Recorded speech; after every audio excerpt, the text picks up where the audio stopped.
Azimio la umoja okwedo okang' mar sirikal chuogo aput manono gope ma Kenya nigo. Jatend Wiper Kalonzo Musyoka owacho ni okang'no en ataro mar chik. Jotelo mag Azimio ma oloso e kaunti ma Meru bende oseyo sirikal e wi okenge mamoko ma okelo liet ne Kenya ka oriwo golo jolweny oko mar kambi.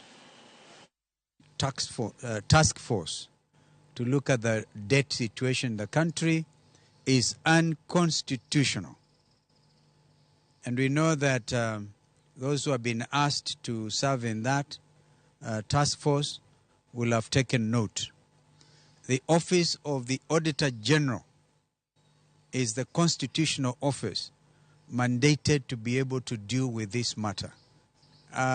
When the youth engaged Ruto on the X space, he undertook to do several things, maybe even to reshuffle his cabinet.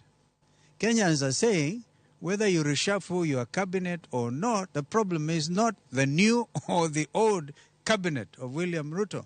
It is Ruto himself. This is what the youth are telling you. This is where the way forward is to have IEBC in place. We repeat, then call for a snap election.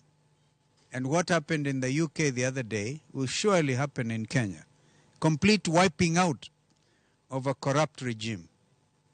And what is about to happen in France will also perhaps continue. Change is everywhere.